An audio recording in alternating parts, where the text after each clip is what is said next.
et bienvenue sur Vidéoclub 58. Aujourd'hui, on revient sur La Nuit des Morts Vivants, réalisé par George Romero en 1968. Alors, La Nuit des Morts Vivants, oui, tout le monde connaît, en tout cas de nom, tout le monde connaît La Nuit des Morts Vivants. Mais est-ce que La Nuit des Morts Vivants, ça vaut son statut, en fait, de film classique que tout le monde connaît sans forcément avoir vu? Bah, oui et non, je vais y venir. Oui, parce que de toute façon, La Nuit des Morts Vivants, c'est une œuvre, c'est des choix, et c'est une base dans le film de zombies, même s'il y a eu déjà des films de zombies avant lui. Donc, pourquoi non? Eh bien, je dirais non tout simplement parce que pour moi, La Nuit des Morts Vivants, c'est la première étape d'une future saga en fait qui va se construire au fur et à mesure des années, et finalement sur la saga La Nuit des Morts Vivants, c'est peut-être pas le plus intéressant. En fait, c'est juste pour ça que je vais dire oui et non, c'est peut-être pas le plus intéressant justement de la saga. Mais alors pourquoi est-ce que c'est un film aussi important, La Nuit des Morts Vivants? C'est un film important déjà parce qu'à l'époque où il se crée, donc on est en pleine époque du Vietnam, il y a une mentalité aux États-Unis qui est forcément en train de changer. Et déjà, le double choix de George Romero concernant ce film, c'est de choisir de le tourner en noir et blanc, alors qu'en 68, il aurait très bien pu le faire en couleur, déjà pour lui donner un petit côté intemporel, que le film vieillisse moins vite. Dans un deuxième temps, il va surtout engager un acteur afro-américain en tant que vedette, ce qui ne se faisait pas du tout à l'époque. Et ce double choix, en fait, va faire entrer effectivement La Nuit des Morts Vivants dans la légende. Et La Nuit des Morts Vivants, du coup, ça raconte quoi? Ça raconte l'histoire de gens qui se retrouvent justement dans une maison, qui se barricade à l'intérieur suite à une sortie des morts de terre. Voilà, les morts reviennent à la vie. Il n'y a pas d'explication, il y a des suspicions vagues, comme on peut le voir au travers d'un écran de télévision dans le film. Ils suspectent que ce soit un nuage de radiation ou que ce soit une station en fait, qui soit revenue d'un voyage dans l'espace avec quelque chose. Voilà, il n'y a rien de vraiment clair en fait, et en fait ce que j'aime avec George Romero, c'est que justement au travers de cette saga, il va jamais chercher à nous donner des explications de comment c'est arrivé.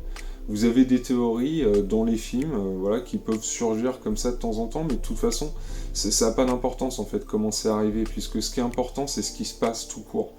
Et donc ces personnes vont se retrouver barricadées dans une maison qui appartient à aucun d'eux, hein.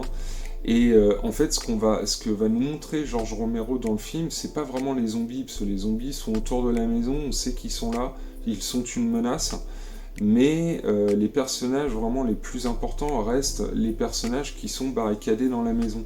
Et en fait, c'est ça le film de zombies. Ce qui est intéressant dans les films de zombies, c'est plutôt le côté social.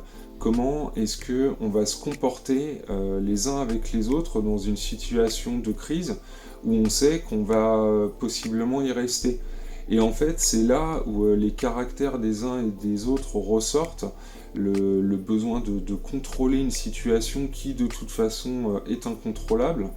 Et c'est vraiment les travers de l'humain, en fait, que nous représente George Romero dans La Nuit des Morts Vivants.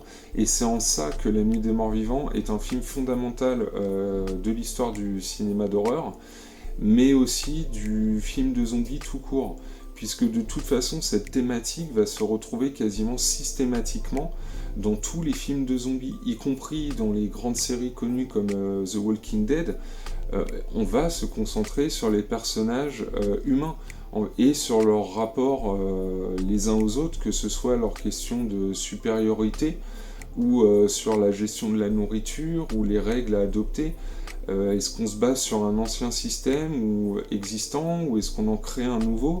Le fait d'en créer un nouveau, est-ce que ça va pas amener une révolte?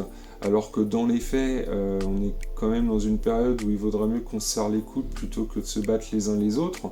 Ça, ce sont des thématiques du film de zombies. Et je pense que le film de zombies, malgré ce qu'on en pense, est un des genres en fait les plus riches du cinéma d'horreur, puisqu'il a une portée sociale que n'aura pas le film de vampire, ou le film de loup-garou, ou le film de serial killer, etc. Là, il y a une vraie question justement sur le rapport de l'humain à l'humain. Et La Nuit des Morts Vivants est essentiellement constituée en fait de séquences de tensions dialoguées, où justement on va voir les esprits qui s'échauffent, les personnes qui vont essayer de prendre le pas sur les autres. Et c'est un film, je pense, qui est essentiel dans l'histoire tout court, au même titre que des Nosferatu ou des Psychoses, des films vraiment qui marquent de leur empreinte le genre et qui sont essentiels en fait au genre et qui ont amené à de grandes choses derrière.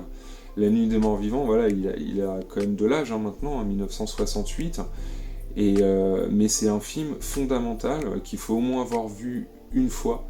Et George Romero, ça va lancer complètement sa carrière, mais il reviendra pas tout de suite au film de zombies. Pour lui, il faut que, s'il doit revenir à un film de zombies, il faut qu'il ait quelque chose à raconter. Et en fait, il va attendre tout simplement que la société américaine évolue et change pour revenir au genre. Et du coup, c'est ce qu'on verra dans notre prochaine vidéo, la suite de La Nuit des Morts Vivants, donc tournée en 1978, on parlera de zombies.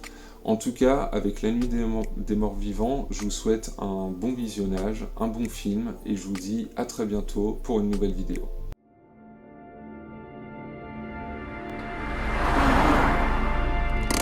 We're coming back on the air after an interruption due to technical problems. It has been established that persons who have recently died have been returning to life and committing acts of murder. It's hard for us here to believe what we're reporting to you, but it does seem to be a fact.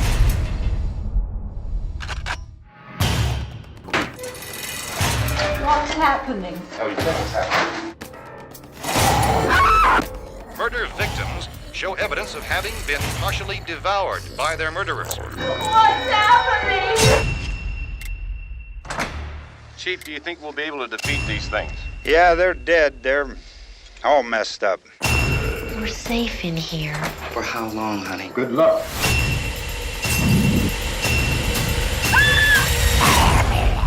Good Lord. They're coming to get you, Barbara.